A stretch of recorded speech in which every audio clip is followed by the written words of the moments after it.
Welcome, everybody, to this webinar on state and federal funding opportunities for projects in San Francisco Bay.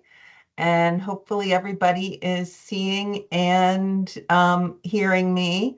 The agenda, I'm Amy Hutzel with the State Coastal Conservancy. I'm going to talk about purpose and logistics. And then Dana Breckwald from BCDC is going to talk about Regional Shoreline Adaptation Plan and SB 272. And then we have a number of state and federal agency representatives who are going to talk about the funding opportunities at their agencies. So I'm not going to introduce them now. You can see all their lovely faces on the screen, and then as we go through, I'll provide names. So in terms of logistics, this webinar is being recorded, hopefully, and we are going to post the webinar and also post the slides to the State Coastal Conservancy website after this webinar. Please use the Q&A function to ask questions. If you don't have the Q&A function or you cannot find it, then you can email me your questions afterwards and I'll connect you to the appropriate person to answer them. And I'll put my email address in the Q&A when I'm done talking. We're going to try to answer questions in the Q&A as we go, and then answer some verbally at the end of the webinar. And we're going to try to save the Q&A and post it to our website as well, again, technology permitting. And I want to thank Taylor Samuelson, who is helping to run this webinar.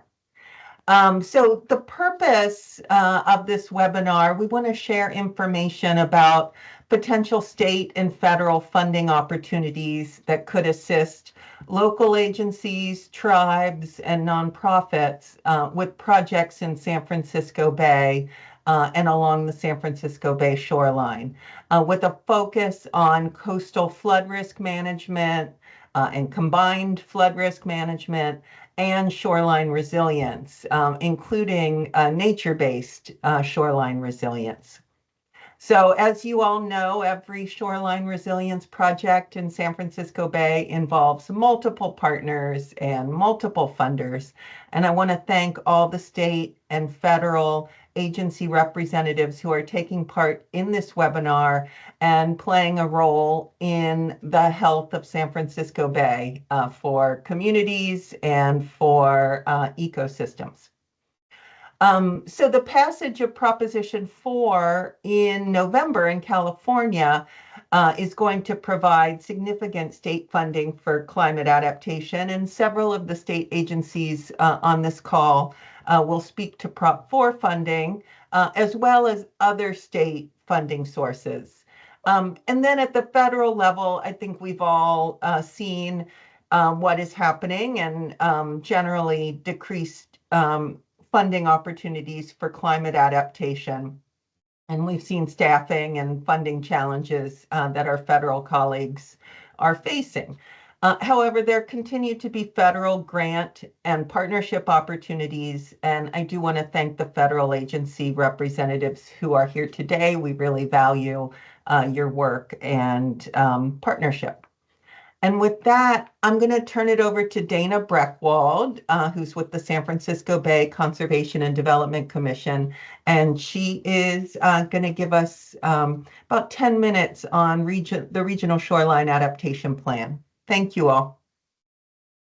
Thank you, Amy. So let me share my screen here. Oh, I think Taylor's going to share her screen, Dana. Better, even better. Yeah. So I'll just start by saying that BCDC we're not a funding agency. We don't have funding to give, but the Regional Shoreline Adaptation Plan is the context through which a lot of spending on adaptation will happen in the region, because first of all, every city and county along the Bay shoreline is required to do a sub-regional shoreline adaptation plan. And second of all, it's really going to shape the types of projects that we're seeing along the shoreline. So next slide, please. So I just want to set the context really quickly here. We know there's a lot at risk that we can quantify financially and not quantify financially. But a couple of points to point out here is that even though the Bay is 1/3 of the California coastline, we're actually representing 2/3 of the state's economic damages from sea level rise. And that's because here in the Bay Area, we have a lot of assets along the shoreline as opposed to the outer coast. These statistics on the right in the upper right-hand corner just show the magnitude of impacts that we could see to the region as a whole. And then I just want to point out here that we've done some costing studies with our partners at MTC, and we know that the cost of inaction, even though the cost of adaptation is going to be quite large, the cost of inaction is much more. So we're looking at $230+ billion in impacts from sea level rise at 4.9 feet of sea level rise. And a $96 billion cost, but only $6 billion in anticipated revenues. So there is quite a gap there. Next slide. So the context for adaptation planning in the Bay Area right now is really the Regional Shoreline Adaptation Plan. And this is our response to SB 272, which I'll talk about in the next slide. But there are three things here that everyone should know about. One is we set a one Bay vision. This is what successful adaptation could look like in the future for the region. We've identified 8 strategic regional priorities. These are the big issues that impact to move the needle on these to improve the systems as a whole needs to happen in local plans, but they really add up to something bigger. So for example, we're looking at regional networks, regional transportation networks, regional habitat networks, things like that. So these are the 8 big issues in the region that we think everyone needs to be addressing locally. And then most importantly are the subregional plan guidelines. And these are the guidelines on how to create these subregional adaptation plans that each city and county along the Bay shoreline is now required to do. Next slide. SB 272 was passed in 2023, and it now makes it mandatory for local governments to develop subregional shoreline adaptation plans. In the Bay Area, BCDC on the inner coast, the Bay shoreline is overseeing this, and on the outer coast, the Coastal Commission is running a similar program for cities and counties along the outer coast. So the first thing that we were required to do by law is to create guidelines for developing the subregional plans, which we did and adopted by our commission in December of last year. And now over the next 10 years before the 2034 deadline, we will be reviewing and approving or denying subregional plans based on consistency with these guidelines. Next slide. You don't have to read this whole thing. I just want to show, our one Bay vision is really multidimensional. It looks at community health, ecosystem health, housing, our critical services we rely on, access to the shoreline, transportation, looks a lot at contamination risks along the shoreline. And then lastly, the governance issues are the things that are really going to make a difference in how impactful we are as a region in getting shoreline adaptation done. Next slide. These are those 8 strategic regional priorities. These are the big issues that impact everyone in the region and need to be addressed at a local level. So in the guidelines, if you have one of these issues present in your community, part of your guidelines is to identify that and address them in your local plan. So there's one strategic regional priority that corresponds to each of the 8 major topic areas in the Regional Shoreline Adaptation Plan. Next slide.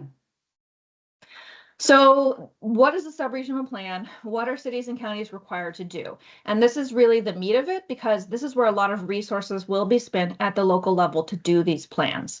So these are locally created city and county sea level rise adaptation plans that conform to the guidelines that are put out in the Regional Shoreline Adaptation Plan.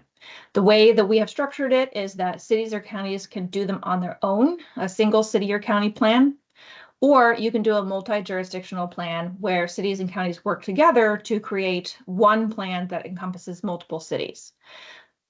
This is required by law, but we're also working very hard to provide support to help cities and counties actually achieve these plans. So we're launching a technical assistance program with technical support as well as significant data assets. So we have an online mapping platform that is launching next month that will host a lot of the data layers that we require.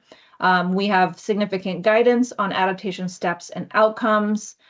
We set consistent planning assumptions with neighbors. So things like everybody's working towards the same sea level rise scenarios so that you know what your neighbor is going to be planning for. And then we'll talk about this a little bit later as well, but there is some priority funding that is named in the bill upon plan approval. Next slide. So just getting in a little bit more on specifically what is in the guidelines. As I said, we have consistent, some consistent sea level rise scenarios and coastal flood hazards that each plan is required to consider. These include tidal inundation, storm surge, shallow groundwater, and emergent groundwater. And we have included 4 minimum sea level rise projections that cities and counties must take into account when doing both vulnerability assessments as well as planning future adaptation strategies. We have some minimum assets and categories that each plan needs to look at. For example, everyone needs to look at the same transportation assets. Everyone needs to look at the same habitat characteristics.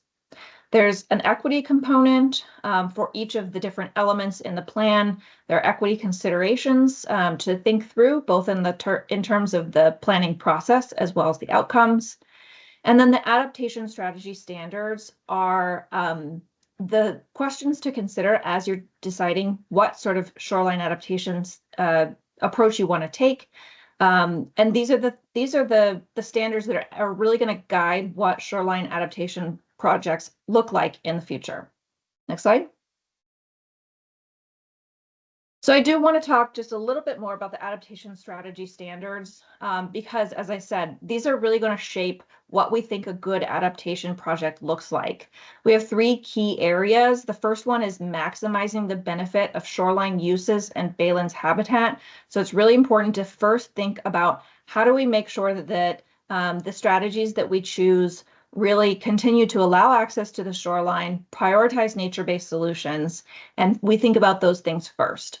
The next bucket is how these strategies could contribute to community health, economic development, protection of our infrastructure, and protection of housing, both housing that's there now and how we think about building housing in the future. And then the last bucket that we ask people to consider is how do pathways respond to changing flood risks over time? So we can think about building a strategy that protects to 2050, but over time, flooding is going to change, and we need to have pathways that are adaptable to that. Next slide. So just a little bit more about the resources that we have available for helping cities and counties do these plans. As I mentioned, the online mapping platform, the RSAP Atlas, will be launching, I believe, early next month. And this platform has about 75% of the data layers that are required to develop these plans. We'll have maps, we'll have data sets available for download. You can, click a number of buttons and it will download a jurisdiction-specific report that looks at, for example, exposure of certain assets at certain water levels. So this will provide a lot of the tools that you'll need to do these plans. We are also assigning a staff person to each county so that you have a BCDC liaison that you know who to talk to. We're developing templates. We've been running our Shoreline Leadership Academy to help build capacity for community-based organizations, and so many more tools that we're working on. Next slide. Here as well, Ocean Protection Council will talk later about their OPC funding program, but this is the funding program that we have been partnering with the most in order to fund these plans at this point. But there are other ways that you can learn more and get involved.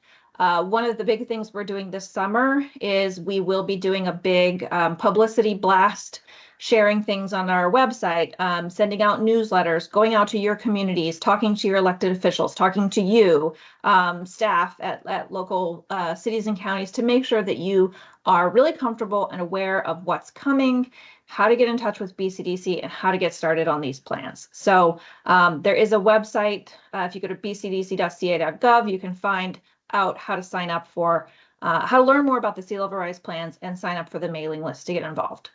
So I think that's my second to last slide. I think the last one is just my contact information. There you go.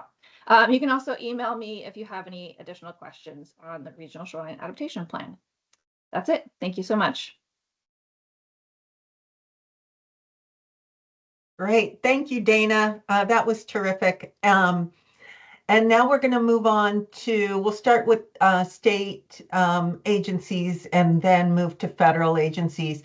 And we are trying to find Danielle Charleston from the Water Board. So if you are in the attendee list, maybe you could raise your hand and Taylor can move you over to, oh, yay, there she is. And Taylor can move you over to the presenter list. But now we're going to move on. We're going to start with Rebecca Friss from the Wildlife Conservation Board. Thanks, Rebecca. And your slides will come up very soon. Great. Thanks so much. So happy to be here and give you a little bit more information about what the Wildlife Conservation Board is up to. We are a state entity out of Sacramento, and we work in partnership with lots of folks, the Department of Fish and Wildlife in particular on the state side, as well as the State Coastal Conservancy. And we are in the business of providing grants to folks. So next slide, please. So what we actually do, and I kind of put up the things that are a little more Bay Area focused. We do work in every habitat throughout the state, but in particular, we are doing wetland restoration, dune restoration, floodplain work, a lot more work with tribes in the numerous ways. We do public access, and acquisition is a big part of what we do. So some examples of just in the Bay Area, what we've done. Right now, we're helping with wetlands resiliency at the Bolinas Lagoon Y. We've actually funded the State Coastal Conservancy to work in the South San Francisco Bay shoreline with the Spartina project with invasive species control. And we recently helped fund Eden Landing Phase 2. So those are some specifics in the coastal area. Next slide, please. So how we prioritize what we're funding is all identified in our strategic plan. We're now revising that for 2025 to 2030.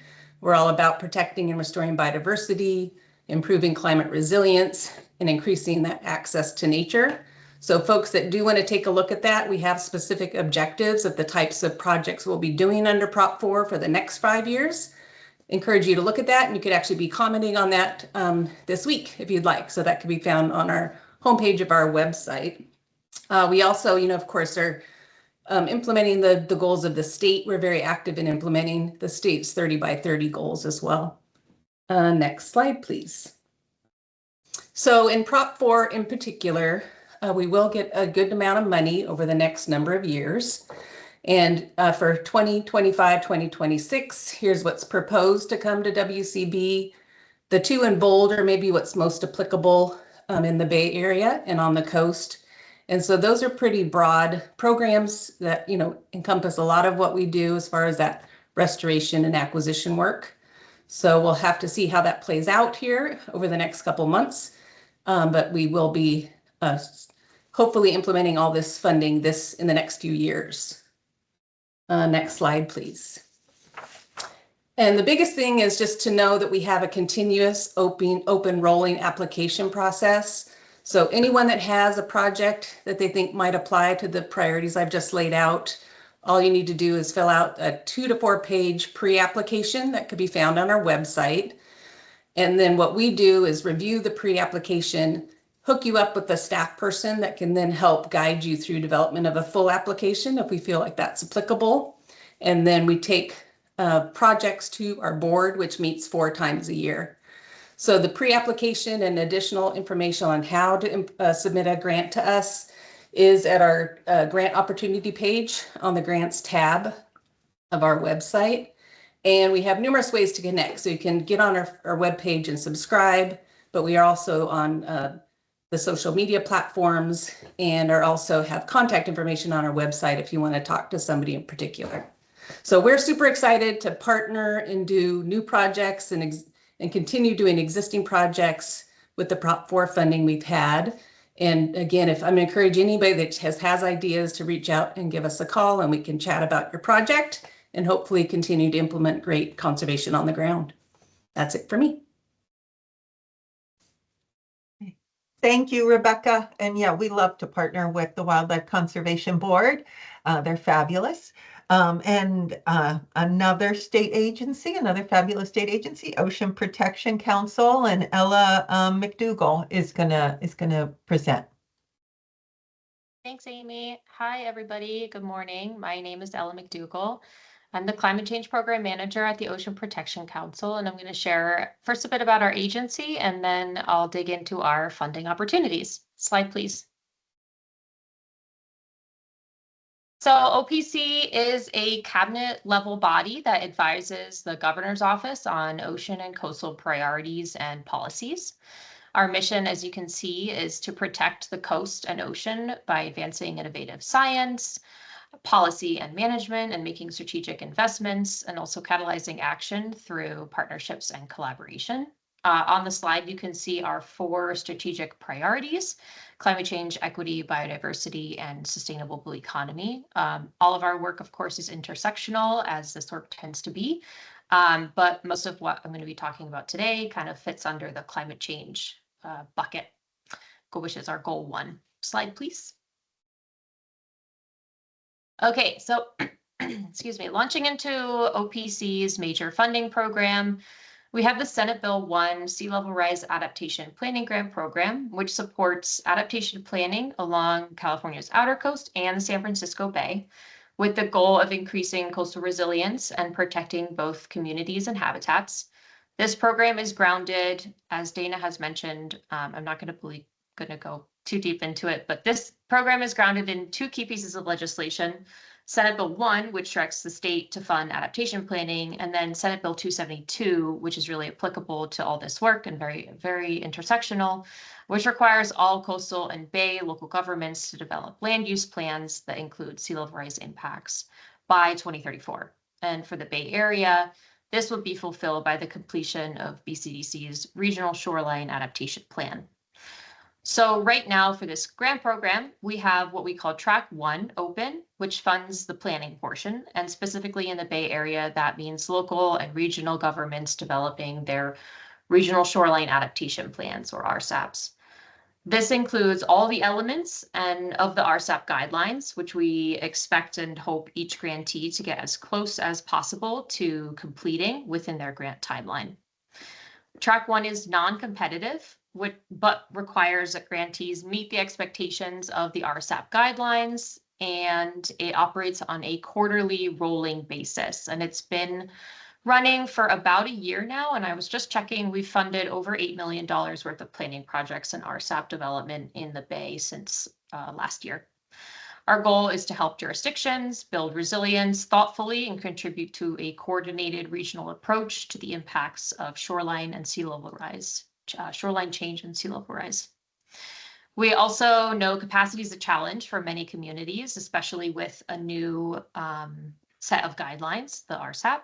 So we do have technical assistance for this program. It's available to help with proposal development and project scoping.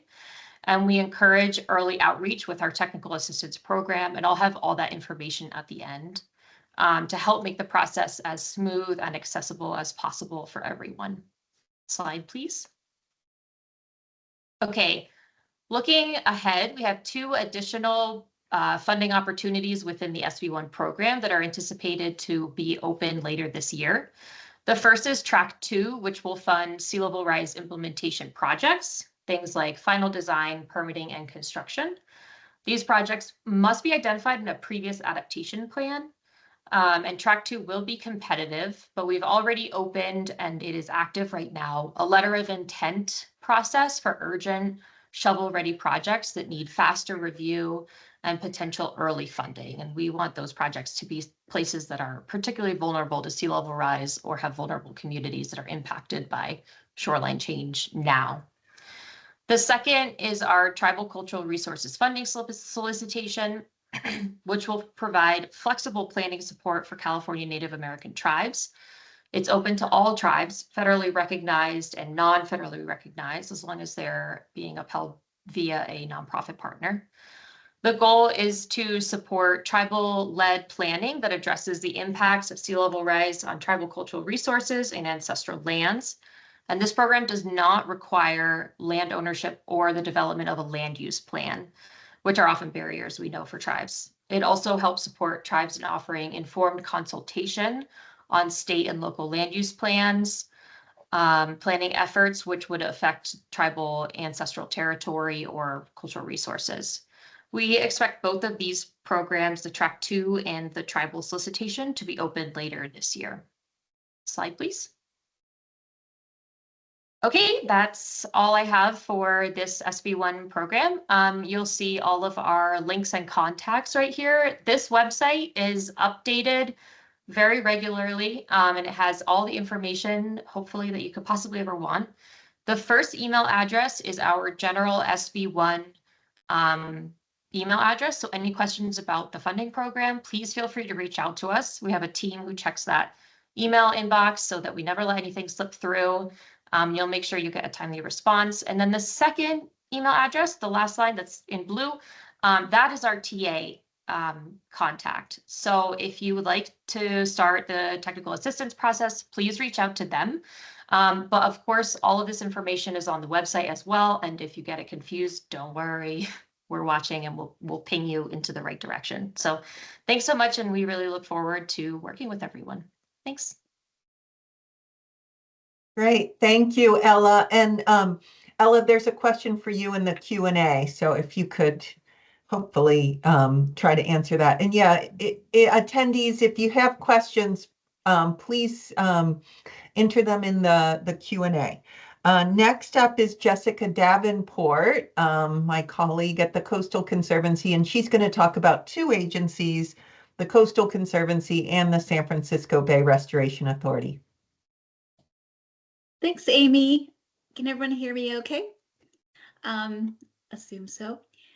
So yes, good morning and happy to tell you a little bit about our funding opportunities at the Conservancy and the San Francisco Bay Restoration Authority. I'm the San Francisco Bay Area Regional Manager and happy to walk you through some of our information. Next slide. So with Prop 4, we have two major pots of funding. One of them is coastal flood management. So there is $350 million statewide for that, with about $33 million proposed for the coming fiscal year. And a portion of that will be available within the Bay Area. So this includes river flooding at the coast, developed shoreline areas, including transportation and ports, multi-benefit projects, projects that improve public safety, and it includes shoreline resilience with nature or nature-based features. Next slide. So some examples that the Conservancy has funded in the past with general fund in the last couple of years are one is the Southern Embarcadero Resilience and Enhancement Project. That was a grant to the Port of San Francisco to support work that was originated through the Port of San Francisco's partnership with the Army Corps, and we'll be hearing from them later, to do a big flood study, multi-billion-dollar project being assessed. And this grant helps with a small portion of that, looking at some of the design features, including public access for a portion of the San Francisco waterfront. Another example project is the Millbrae and Burlingame Shoreline Resilience Project around SFO area, looking at different alternatives for how to address flooding in this area. It's a early planning project looking at various alternatives and then moving into the CEQA phase. Next slide, please. So our other major pot of funding is coastal resilience. So that includes $85 million for the San Francisco Bay Area, with $20 million of that initially proposed for the coming fiscal year, although we'll know by the end of June if that number changes. So we always have a lot of interest from partners in coastal resilience, and we expect this to do traditional things that the Conservancy has done for decades, such as protect and restore coastal lands and habitats, establishing natural infrastructure to minimize coastal flooding, erosion, and runoff, restoring coastal land. On former fossil-fueled power plants, that's probably more in our statewide portfolio. Trails and public access facilities, lower cost coastal accommodations, and just in general, the things that are authorized by the San Francisco Bay Conservancy Program in our enabling legislation, as well as what's authorized by the San Francisco Bay Restoration Authority Act. Next slide.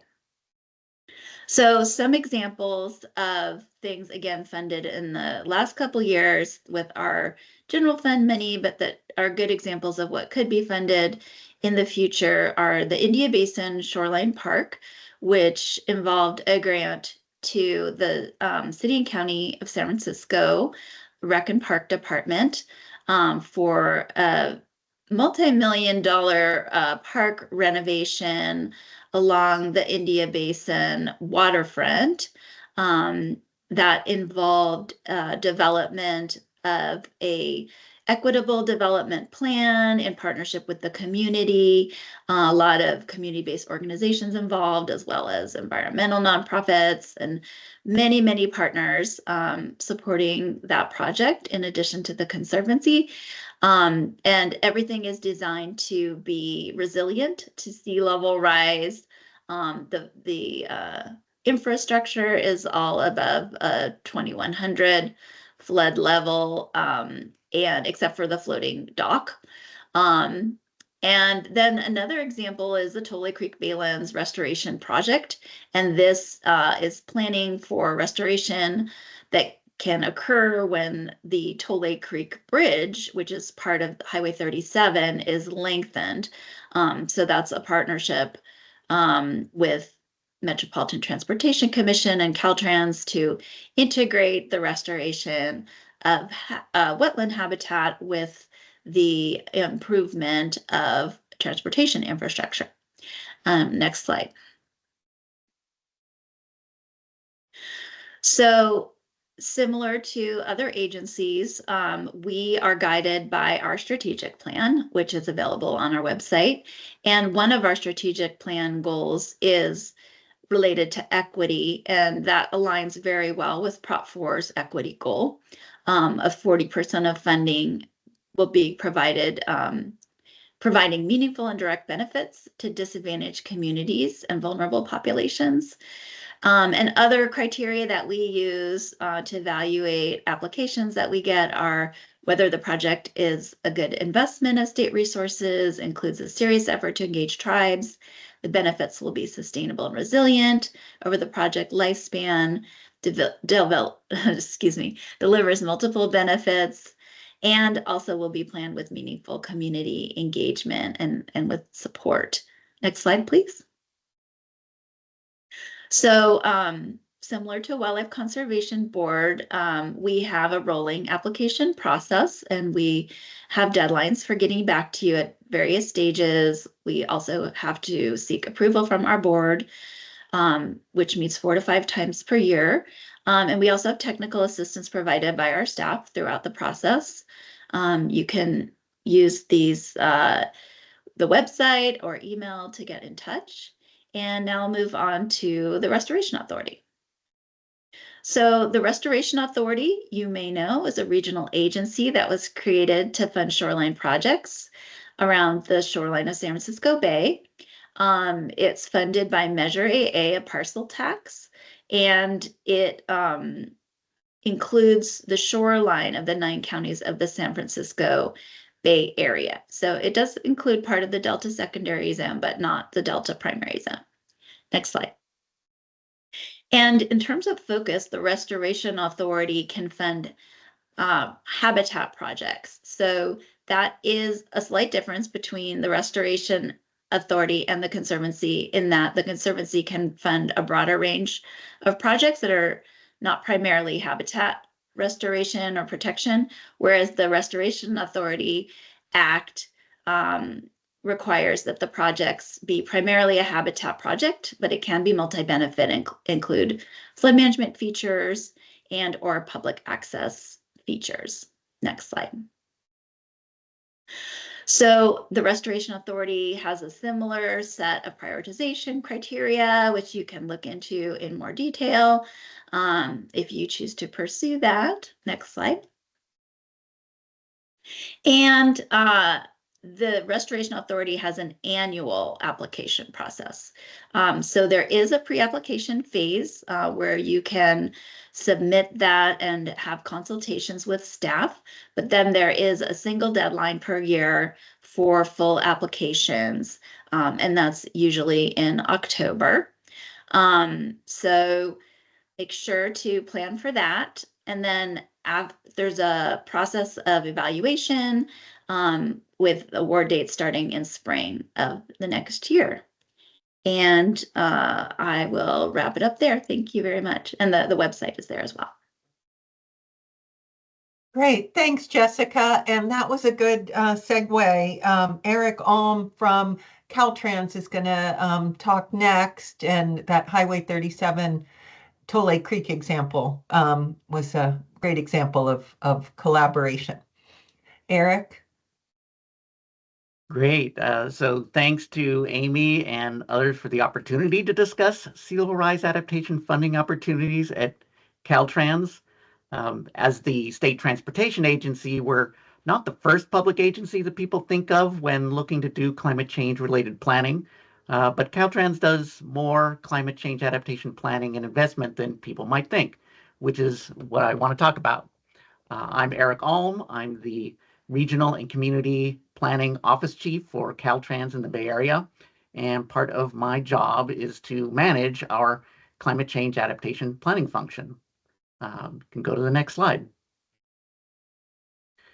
Caltrans's most direct support of local and regional climate change adaptation planning work is through our Sustainable Transportation Planning Grant Program.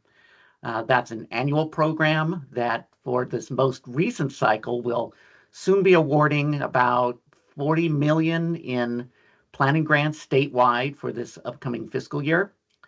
There are 3 main grant programs under this umbrella where climate change adaptation and resilience planning studies are eligible, and that includes RSAP-related sub-regional adaptation plans.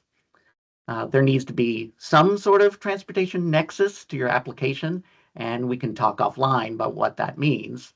But most important is that public agencies, cities, counties, and tribal governments are eligible as prime applicants for these grant programs. And CBOs, NGOs, and academic institutions can be sub-recipients. We're at the point in our current grant cycle that we'll be announcing this year's awards in the next month or so.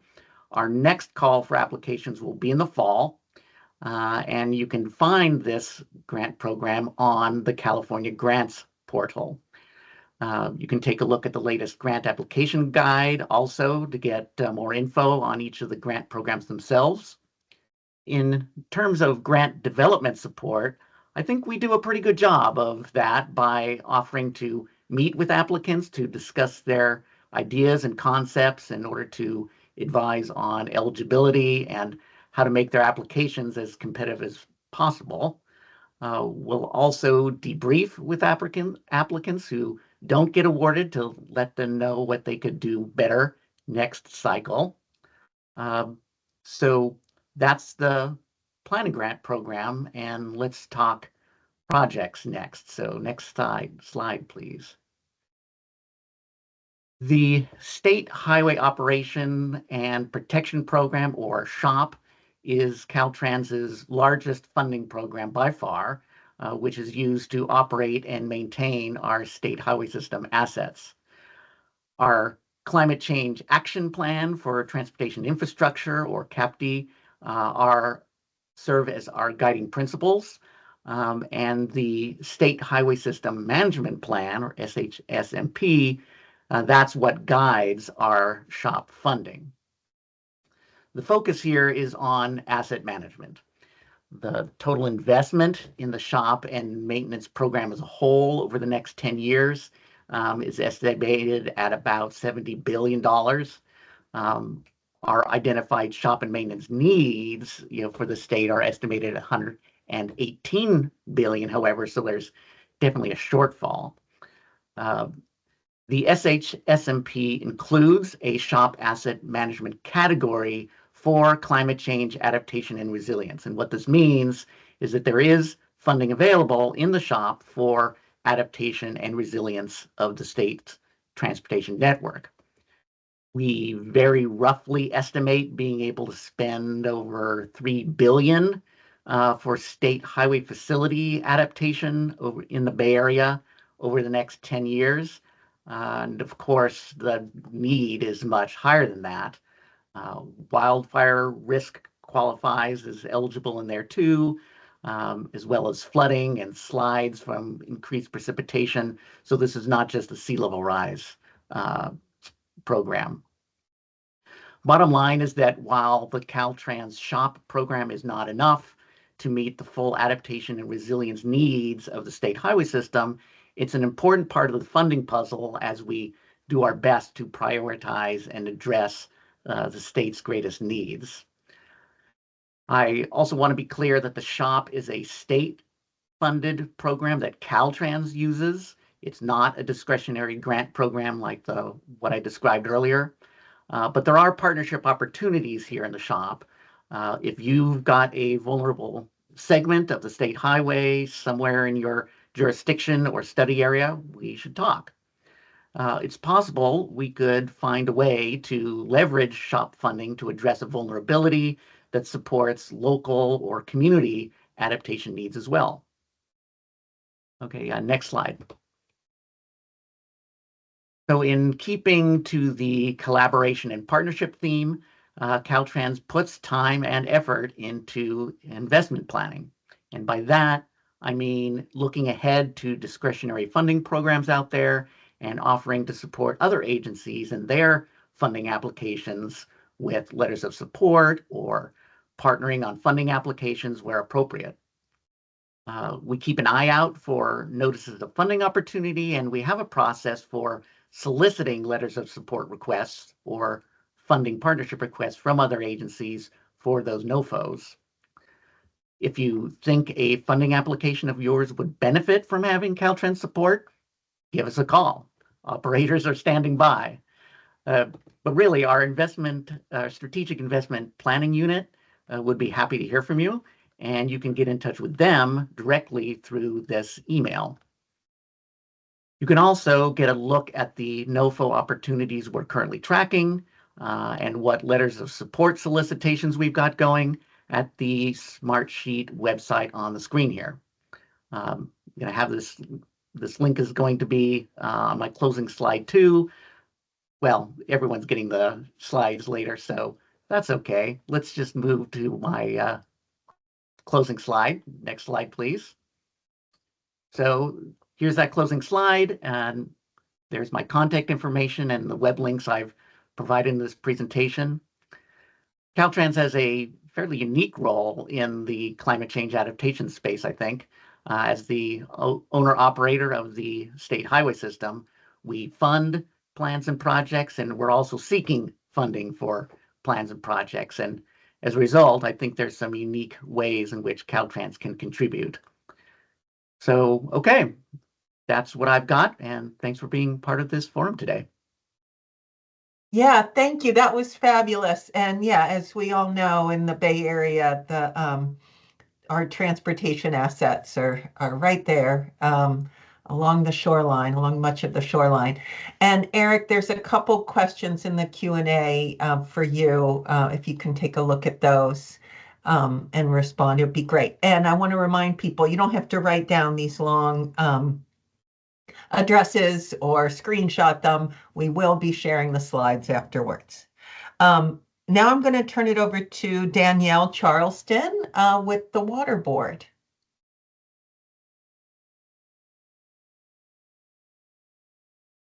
Hello, how are you all doing? I'm here today. I work for the State Water Board in the Division of Financial Assistance as an engineer in the Stormwater Unit. And I'm here on behalf of Jennifer Tony, who is the supervisor of that unit. And while we do have some annual funding that comes in for stormwater projects, I'm going to talk specifically today about Prop 4 funding and how we're going to distribute that. Next slide, please. Some of the Prop 4 requirements, so eligible applicants are any kind of public agency, local agencies, nonprofits, joint power authorities, tribes, public utilities, so on. And so 40% of the funds that will be distributed will go to disadvantaged communities, and 10%, with 10% going to severely disadvantaged communities. Up to 10% is going to be allowed for some technical assistance. So this funding is specifically for multi-benefit stormwater projects in urban areas that address flooding. So some examples would be like stormwater capture and reuse, the implementation of like low impact developments, restoration of urban streams and watersheds, debris flow mitigation, and increasing of permeable surfaces. Next slide, please.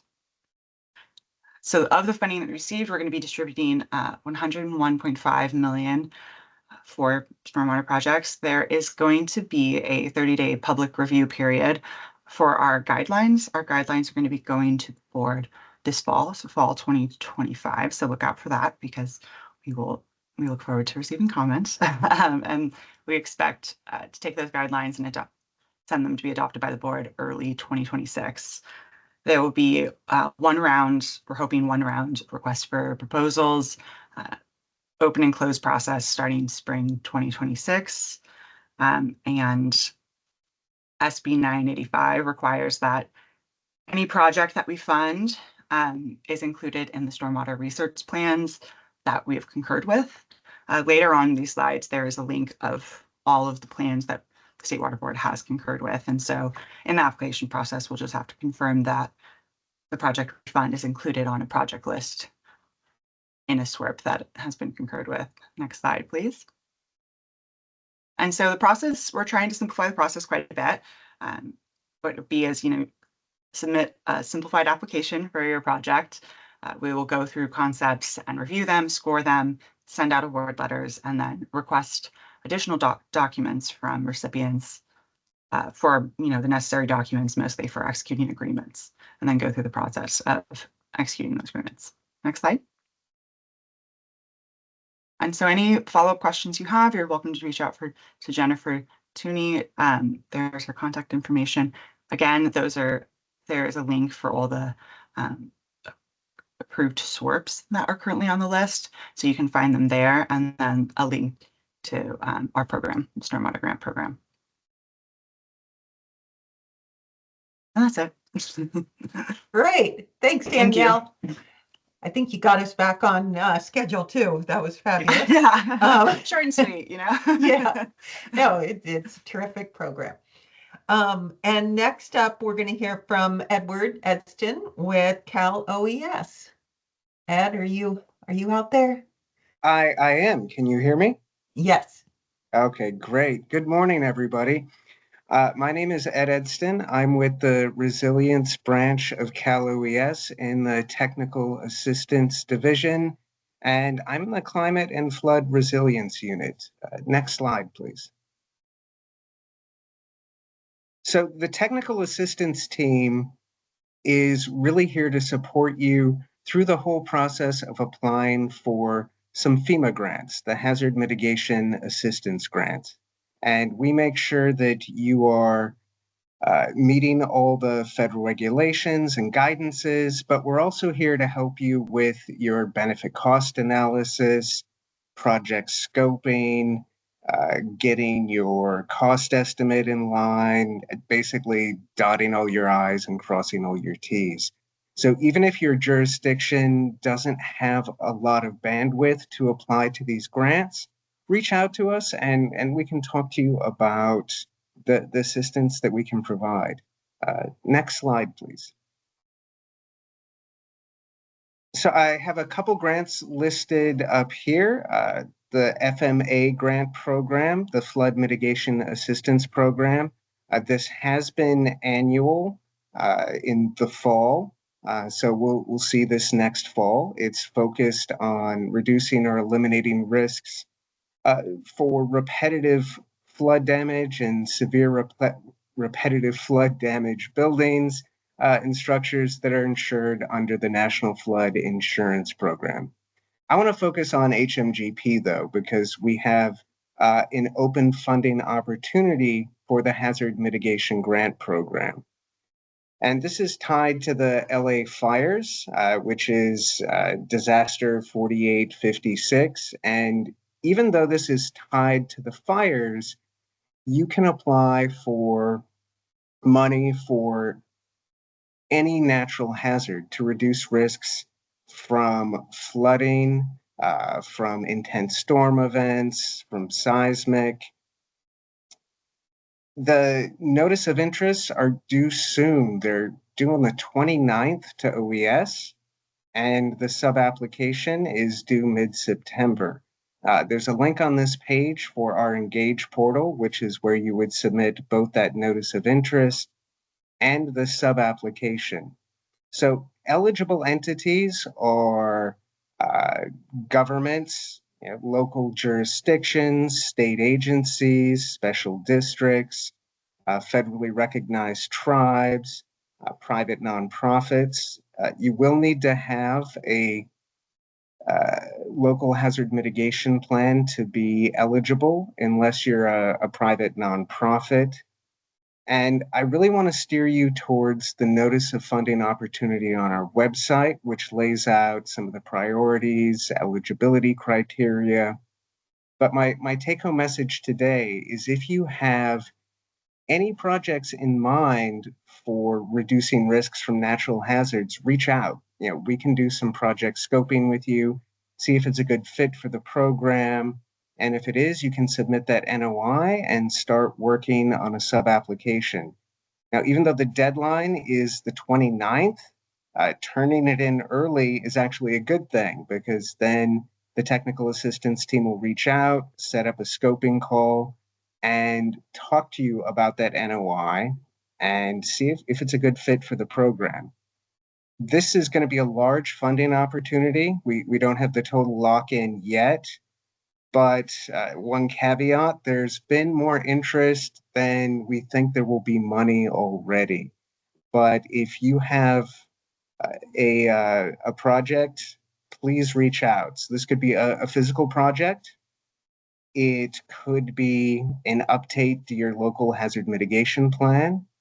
It could just be money to do project scoping. If you know there's a risk to your jurisdiction or your area, but you don't know what the best thing to do for it is, then you can apply for advance assistance to do some of the studies and maybe even some of the design work and a benefit cost analysis so that you could submit this for another grant in the future.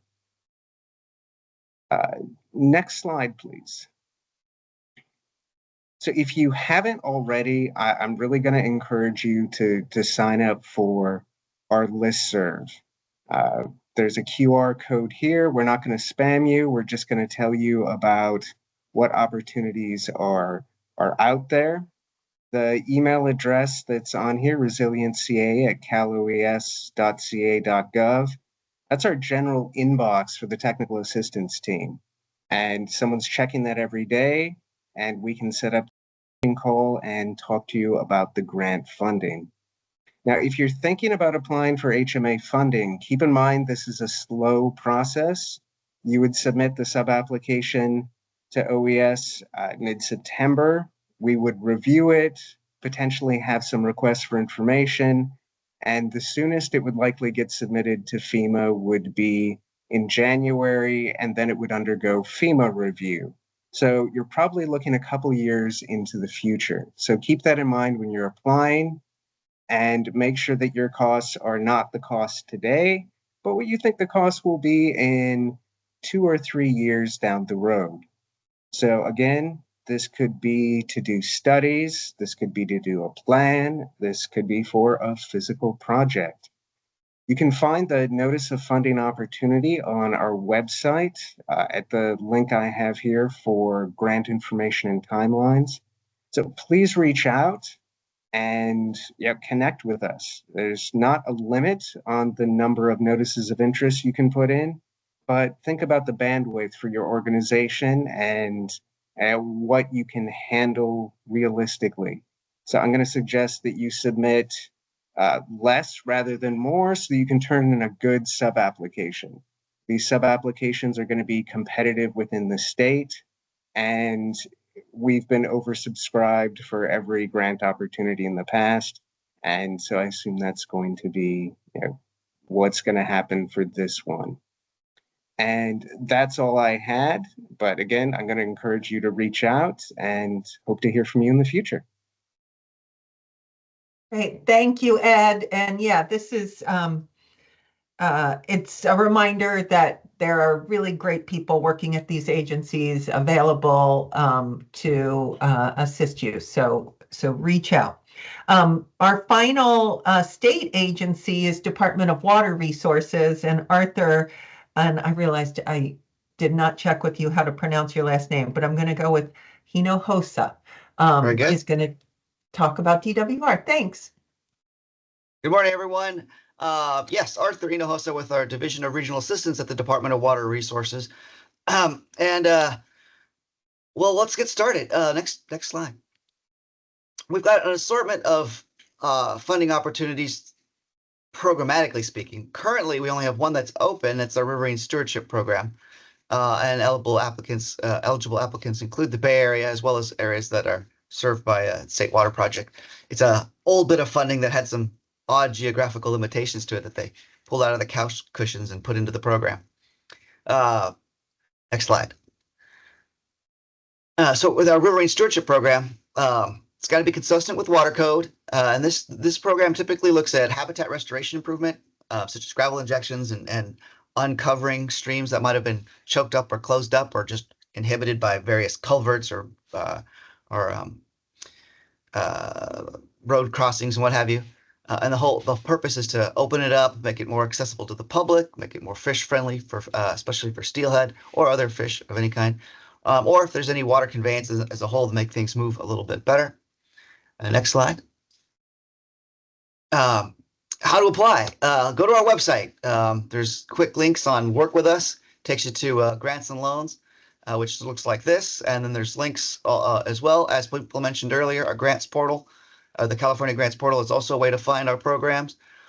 Right now, this is the only one that's open, but we'll be opening a lot of solicitations in the coming year as our Prop 4 funding comes online. And that funding varies for the department.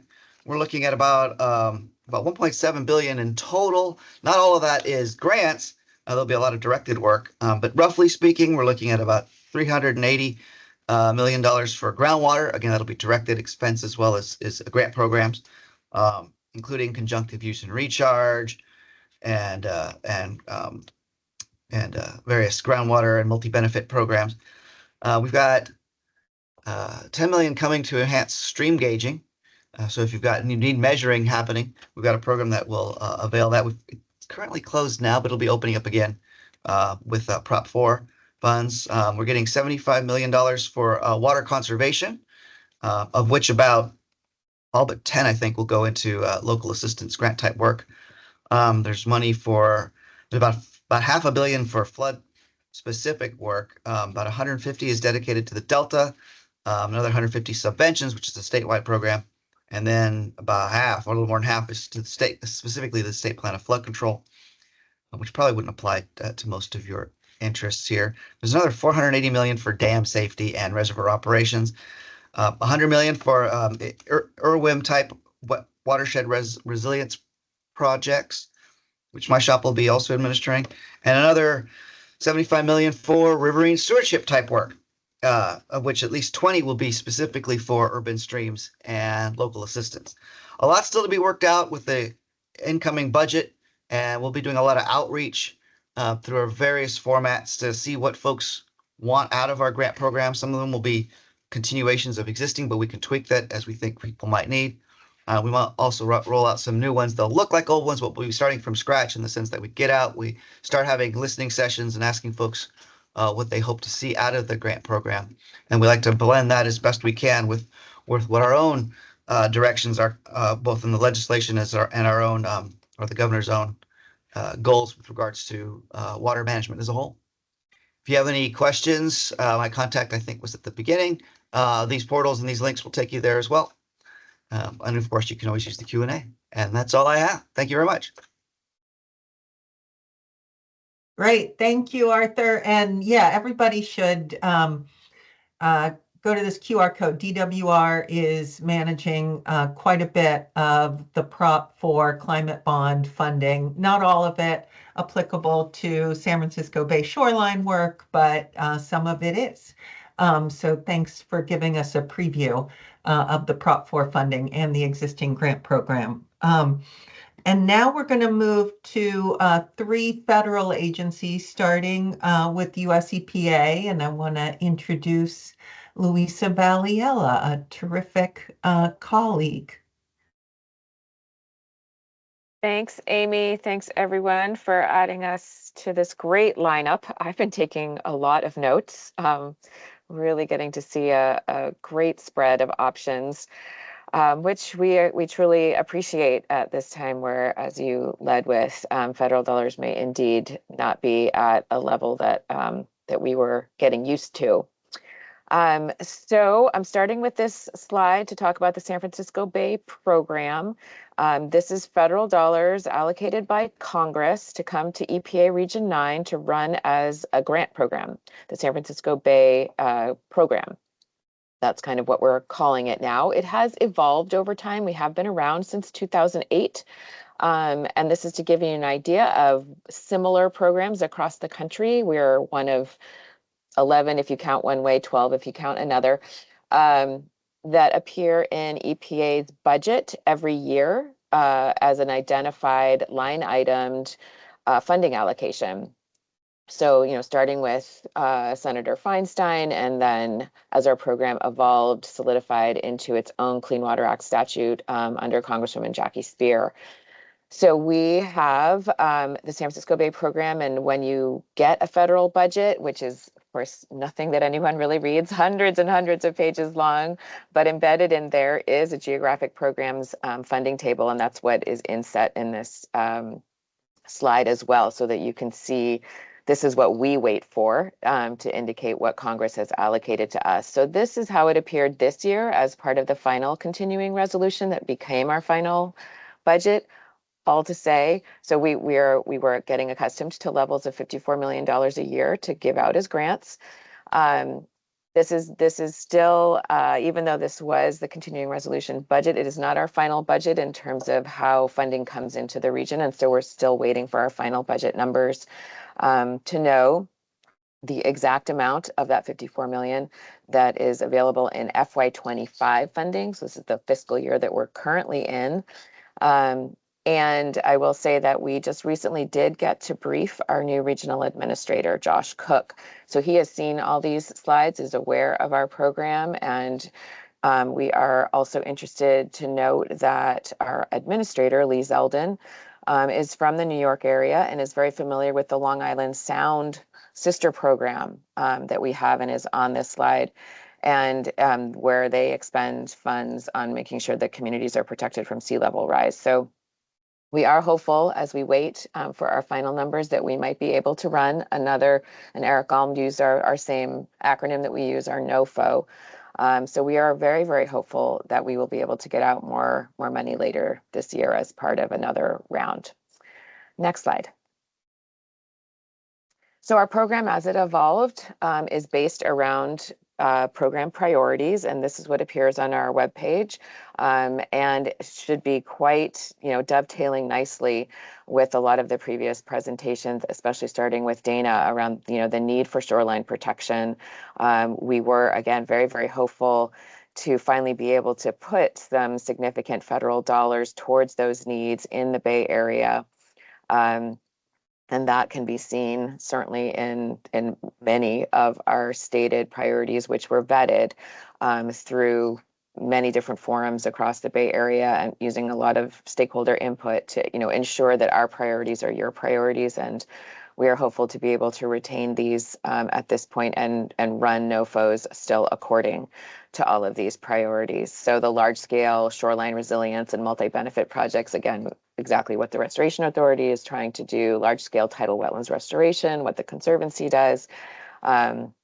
We're still looking forward to being a partner at the federal level. Next slide. This is just to give you an idea of the proportionality of previous funding and where the funding has gone in terms of grants. So we do spend a majority of our money this is a Clean Water Act program, so water quality improvements based on pollutants, watershed needs related to sediment. So that's the big purple pie. And then also significant investments in large-scale wetlands restoration. Also some upper watershed work, but majority of that is tidal wetlands restoration along the Bay shoreline. And then the smaller, but certainly no less important investments in stormwater, which is at this point for the Bay Area one of the primary conveyors of pollutants off of our very urbanized landscape. So efforts to green communities, to work on retention of stormwater, to both reduce localized flooding as well as to improve that water quality, and what that might mean for specific pollutants. A lot of work being done there, and we certainly intend to continue to put funding towards that as well.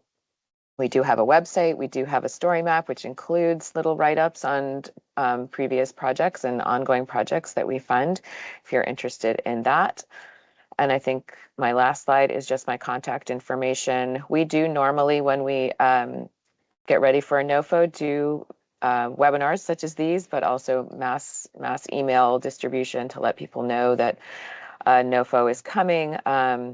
And feel free to contact me if you feel like you might not be already on that list. But we certainly hope maybe by the summer that we'll know whether we can issue another NOFO. Thanks so much. Thanks, Louisa. And yeah, we are very supportive of the San Francisco Bay Geographic Program at US EPA, getting it authorized and then getting the funding increased. And there's a lot of supporters and advocates for the EPA Bay program. So we will continue to keep an eye on this space. Next up is Damien, and I realized I also didn't ask him how he pronounced his last name, but I'm going to go with Ciotti from the U.S. Fish and Wildlife Service, and talking about the National Coastal Wetlands Conservation Grants, which have been extremely helpful for our work. Hey, good morning, everybody. Thanks for inviting me. I'm Damien Ciotti with U.S. Fish and Wildlife Service Coastal Program. And I just want to give you an overview of our National Coastal Wetlands Conservation Grant Program. Main thing is application deadline is July 18th. So if you are interested, definitely reach out to us as soon as you can. And the long-term goal, the overarching goal for the program is long-term conservation of coastal wetland ecosystems. And the main two types of projects we generally get are acquisition or easement projects, or direct wetland restoration projects. And before you begin a project, you'll want to reach out to the Coastal Conservancy, as they will actually be the applicant for the grant. So you want to definitely partner with them early on in your project development process. And next slide, please. So the grant program requirements requires that you have at least a 25% match for the grant. And you can apply for up to $1 million for a project. and also the match can include the value of adjacent lands necessary and reasonable for the project and in-kind contributions from other project partners that you may be working with. So the overall project costs, I'm sorry, the amount of funding that you apply for, you can use up to 30% of that for planning, engineering, design, permitting, and monitoring.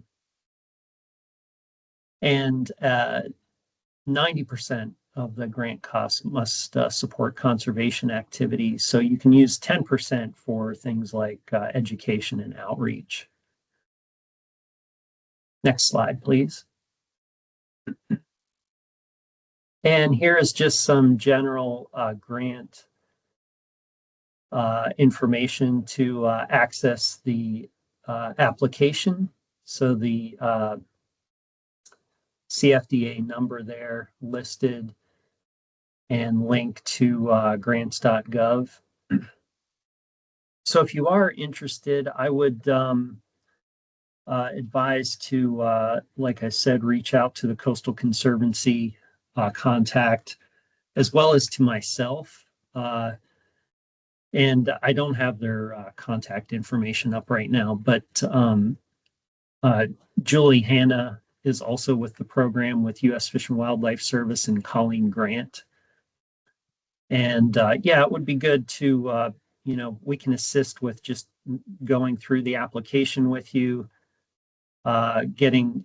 taking a deeper dive into the criteria for the different parts of the application, and potentially just helping you with improving your application and project for the program. And really the bottom line is acreage of wetlands and how those wetland benefits are going to, how the wetland project is going to benefit fish, wildlife, and other sensitive species.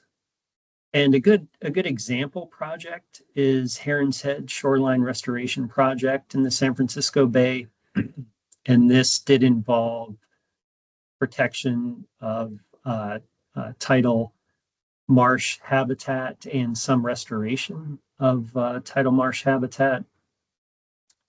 And one other thing to keep in mind too, your project site and wetlands don't necessarily have to be within the tidal zone. They could be further up into the stream or river system. And we have a general geographic area that I can go through with you as well. But our highest priority are those coastal wetland ecosystems. So that's all I have. Any question? I guess I'll answer questions at the end. Great, thanks, Damien. And I did put Joel Gerwine's email address in the Q&A. He coordinates our NCWIC applications at the State Coastal Conservancy, and I think we put out an email call. But yeah, if you want to apply for a NCWIC grant working with the Coastal Conservancy, email Joel immediately because they're due soon. Yes. Yes. Great. Thank you. Yeah. Thank you. That's terrific. And yeah, we've been able to put these NCWIC funds to use in the Bay and up and down the coast on some great wetlands restoration projects. And finally, we're going to turn it over to Tessa and Alev at the Corps of Engineers. And this is a little different. They're not a grant giving agency in that traditional sense. It's partnering with the Corps on projects. So Tessa Beach and Alev, another last name I did not ask about, Bilgensoy is what I'm going with. All right. Thanks so much, Amy. And thanks to the Coastal Conservancy for the opportunity to discuss how to partner with our agency on coastal and climate resilience in particular. It's really an honor to be batting cleanup with all the other outstanding agencies here today. So thank you, and thanks to the attendees for your time. I'm Tessa Beach. I'm the Deputy Senior Civilian and Chief of Planning for the San Francisco District. Next slide, please. So as Amy pointed out, the Army Corps of Engineers is really a project implementation agency, and we partner with non-federal entities on both technical assistance projects and in the planning, designing, and construction of large-scale water resource infrastructure projects that relate to our primary mission areas. And this slide gives examples of some of those primary mission areas, particularly related to coastal resilience and changing coastal conditions. And we went local here with our examples. So one of our primary mission areas is coastal storm risk management. I believe that's the Lower Coma wastewater treatment plant. We're working on a project with them through some of our programs. We also do what's known as compound flood risk management. This is in areas where we have both coastal and riverine flood risk. This, I believe, is the Marin City area that we're looking at in that example picture there. We do a lot of ecosystem restoration, both inland, but also along the coast. You're looking at the Hamilton Wetlands area there, which is a project we partnered with the Coastal Conservancy on.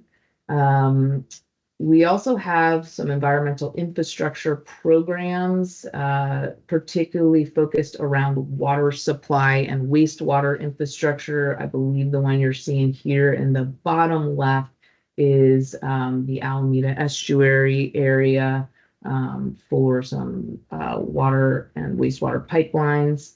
The middle picture of the wastewater infrastructure one is the Tolowa Deni Nation on the outer California coast. And then we do a lot of navigational dredging and pair that with beneficial use of dredge material, both here in the Bay and all along the outer coast. So these are our mission areas. And if you're looking to engage and partner with the Corps, one key thing to remember is it really needs to tie in to one of our mission areas. Next slide, please.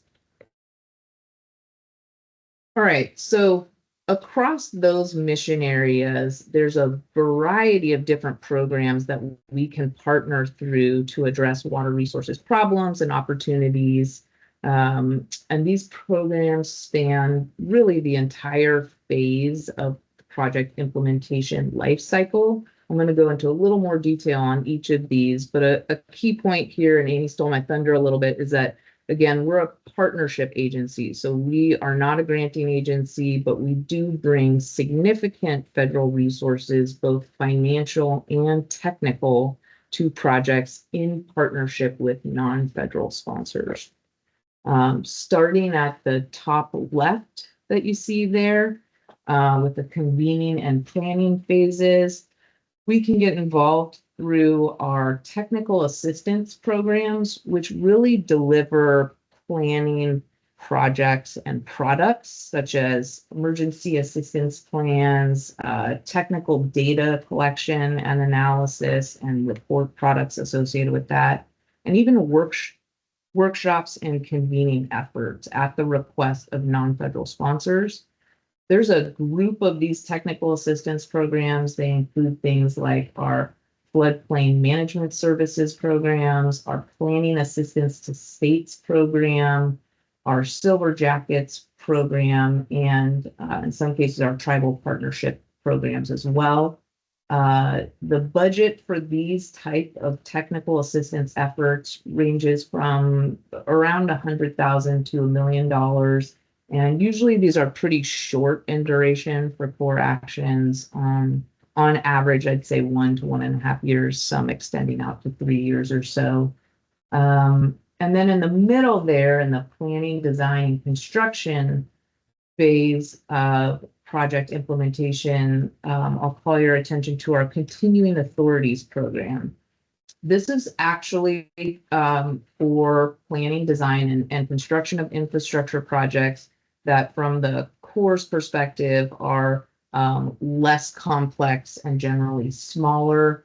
There are 14 specific continuing authorities under which we can partner. Those include things like beneficial use of dredge material, coastal storm risk management, flood risk management, and others, restoration in a variety of different cases. The budget for these is around $15 to $20 million total. So that includes planning, design, and construction. And the duration, I would say we're aiming for 3 to 5 years. Some get a little bit longer than that. These two sets of efforts through which we can partner are grouped together, you see there on the far left hand, because they have existing congressional authorization and they get annual appropriations through set pots of money. So if you want to partner under these two types of programs, you would reach out and submit a letter of interest or letter of intent to your local district, and then those compete with other requests nationally, and our headquarters makes rolling decisions throughout the year on starting new efforts under those programs or the continuing authorities, both planning and design and construction phase separately. Now, going down this slide here into general investigations and environmental infrastructure program projects, those actually require individual congressional authorization through what's known as the Water Resources Development Act and congressional appropriations. So before we can engage and partner with local entities, we have to get a letter of intent again, and local entities need to partner with their congressional delegations to seek authorization through WRDA if an authorization does not already exist. Our general investigation program is essentially a counterpart to the continuing authorities program, but for much larger projects. So these often in construction can be multi-million to billion-dollar construction price tags. They cover many of the mission areas that I already discussed, coastal storm risk management, flood risk management, ecosystem restoration. They also include things like our deep draft navigation program. And these we generally enter into planning and spend, I would say, 3 to 5 years in the planning phase, and then a recommendation comes out of that planning phase for a project to be designed and constructed. Before that design and construction can take place, we often have to go back to Congress for authorization for that construction and a new appropriation for construction. So first investigation dollars, second design and construction dollars. The environmental infrastructure program is focused just on design and construction. So when you get your authorization and appropriation for that, the planning is already completed, generally by entities external to the Corps, and you're engaging the Corps just for the design and construction, or just for construction if you've already completed design. So you can do either in that case. And again, those environmental infrastructure efforts are really focused on wastewater, water supply, storm water. So they don't extend to the broader mission set of coastal storm risk management, ecosystem restoration, those types of things, unless it's very specifically tied around wastewater, water supply, and storm water. And then finally, down at the bottom, in the O&M, which is operation and maintenance phase, we included our beneficial use of dredge material program. This was authorized under WRDA, Water Resources Development Act 2020, and we have a special process now to engage non-federal entities who are looking to use dredge material from our operation and maintenance dredging for beneficial uses, primarily ecosystem restoration, but could also include other coastal resiliency and adaptation type applications. The budget for this delivery essentially of dredge material is $10 million per dredging episode, and we have to authorize each episode and delivery individually. So there's a big opportunity here. It's one of our newest programs, and we're really excited to start and to continue partnering through this effort as well. I think that's it for this slide. And on the last slide, just have contact info for myself and for Olev, who is our strategic planning and partnerships lead. Please feel free to reach out to either of us. We are the first step into submitting letters of intent and interest for any of these programs, and we can put you in contact with the right program managers here in our district to do so. Thanks again for your time. Thank you, Tessa and Olev. And yeah, I think every single box you showed on that previous slide, the Coastal Conservancy has been seeking ways to partner with the Corps to get shoreline resilience accomplished in San Francisco Bay. So a super important partner in this work. I think we have been able to answer the questions in the Q&A, which is good because we only have 3 minutes left in the webinar. I just, as closing comments, I do want to say, you know, we're not oblivious to the fact that we are living in challenging times, particularly at the federal level in terms of funding for this work. But there are resources for projects. Hopefully this webinar has given you some additional ideas for resources you can tap into, people you can talk to. And with this work, I mean, I've been involved for a couple decades now in San Francisco Bay, and projects take a long time. These are long-term efforts, and I hope everybody stays involved, engaged, optimistic about the future, and continuing to work with state and federal agencies and all the other partners to ultimately deliver projects that benefit the people of the Bay Area and benefit the San Francisco Bay. I really want to thank everybody who presented today, the state and federal agency representatives. I am amazed that technologically this worked. It worked swimmingly. We will post the recording of the webinar, and we will post a PDF of the slides, and hopefully we'll post the Q&A to our website. It's scc.ca.gov. So check there. And I want to thank Taylor Samuelson for the tech support on this webinar. Thank you all, and have a great rest of your Monday. Thank you, Amy.